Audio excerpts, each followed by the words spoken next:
Hello, this is David Phelps with My Honest Travel Agent, 770-783-1656. I am coming to you from the Hard Rock Los Cabos. You can see that right behind me. And you can see the angry water behind me. Hurricane Hillary just passed through the area and has still got some angry waves, but those waves are always angry, to be honest with you, as they are in pretty much most of Los Cabos. You can't really swim in many beaches here, and very few resorts have swimmable beaches. So I'm going to talk to you today about the different properties that I went and saw while I was here. I went and saw 10 of them. Secrets, Puerto Los Cabos, and Dreams Los Cabos. I pretty much got what I expected out of those, but I could see that there's, after having been to so many of Secrets resorts and Dreams resorts, I can say that they were not my favorite, but they were giving you the exact same quality that you're used to, except for like in some of the higher room categories. I think that like Secrets Acamal and Secrets Maroma, step that up a little bit more. I haven't seen Secrets Mochi, but that one's supposed to be the creme de la creme. I'll be checking that one out. Once the construction in the Riviera Maya roads in Cancun are done. But anyway, moving on back to Los Cabos. Most of the resorts are actually in San Jose del Cabo because the beaches in most of Los Cabos are rock.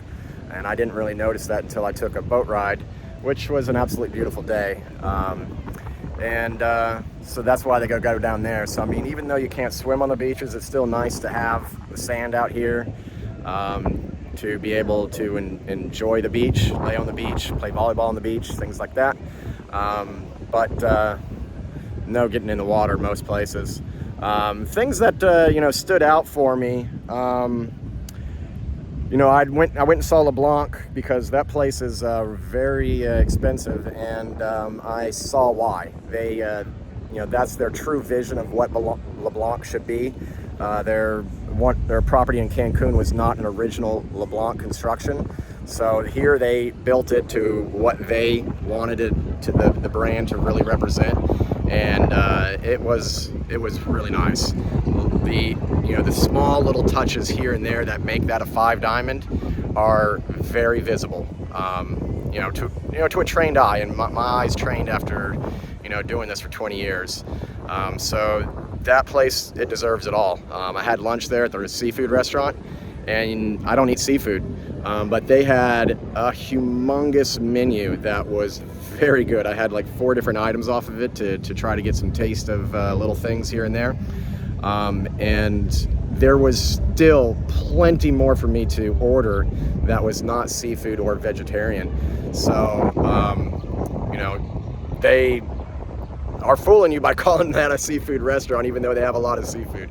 It is a really, really pleasurable mix of many things. So that one, yeah, I mean, if you've got the money to spend on it and you're looking for that kind of luxury and that atmosphere, great, that's what you do.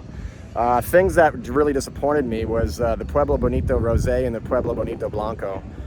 Those were total letdowns for me. Those were 2 of the few that have swimmable beaches that I saw, but their rooms just, no, it didn't cut it for me. And I don't think that is something that any of my customers are really going to be too interested in, to be honest with you. So I saw those at the end of my first day, and I was just like, oh yeah. I got 2 more Pueblo Bonitos to see, and those other 2 I've sold in the past, and I was like starting to feel really bad for those customers that I'd sent there. But after seeing the first one of the Pueblo Bonitos that was on my list on day 2 of site inspections was the Sunset, and the drive up there is like, wow. I mean, they have a whole neighborhood that the resort company built for long-term vacation rentals, and I mean, just really expensive, beautiful homes. And then you get off into this resort, and it's like, wow, I didn't even know I was walking into a 4 diamond property. And the common areas, 100% screamed it. Absolutely beautiful common areas, ready to take on, the think 500 something room count that they have, which many of those are suites, so they house a lot of people. But the problem there is there is a lot of timeshare there, so they do come with kitchens and whatnot. But when you buy through me, it's the all-inclusive program that you get. The only problem I saw with that property, the rooms didn't seem 4 diamond to me, but they were comfortable. What I could see as be a down spot for that one is because it's located on a cliff, or not a cliff, but a steep incline.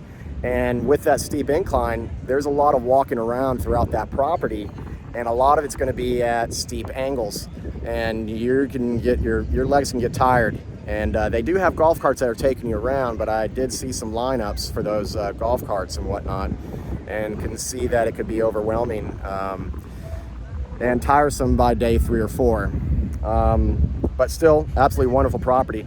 One thing that really did stand out to me that I really liked on the next property that I saw, it was the last one I saw actually, was the Pueblo Bonito Pacifica.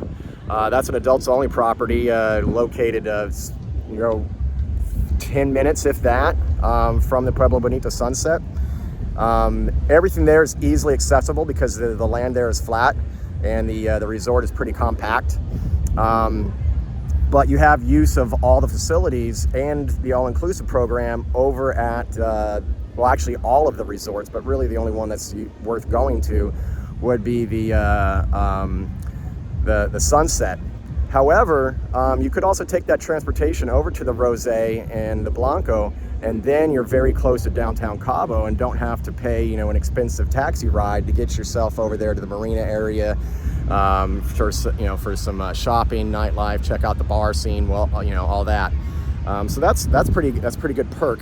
The tower rooms over there at that Pueblo Bonito, you definitely got to take a look at those if you're interested in that resort. It is adults only, and those tower rooms offer better rooms, better service, butler service, more inclusions, another restaurant, bar, check-in and check-out in that bar lobby area. Beach bed rentals. I mean, it's a step up, and each person has just got to ask themselves, is this price point difference worth it to me for this particular vacation? The Hyatt Ziva, that was another one I saw. I've been to quite a few Hyatt Zivas, and the common areas of that place were absolutely beautiful. It's a very compact resort, easily to navigate. Beautiful pools, everything around there was top-notch, just like I expected. However, when we came to the rooms, I think some decor on the walls could be just what the doctor ordered. That right there is where they were lacking, and that's such an easy fix. That's something you can do without even closing down the resort, you know what I mean? You just go in there and do a quick, hang a couple things on the wall when people check out and before the next people check in. And that goes a long way to just not looking at bare walls, you know what I mean? Let me see, what else did I check out while I was here? One and only Palmilla. Yeah, wow. A beautiful property. I mean, they go as far as to be burning incense out in the open air. So, I mean, you have aromatherapy out in the open air. But this place is going to start you around like $2,000 a night, and it's only going to be including your breakfast and a welcome bottle of tequila. That is a place for the 1%ers to go and escape the paparazzi. I don't have many customers that are willing to reach up into that price point, but I'd like to talk to some more that do. It's an absolutely wonderful property, and it's got a great history. All of the resorts that I saw, I'm gonna be uploading some videos onto YouTube and sharing them on my company page, to company Facebook page to put those out there, so you can check out the individual resorts where I'm doing a room walkthrough and telling you all about what I just learned.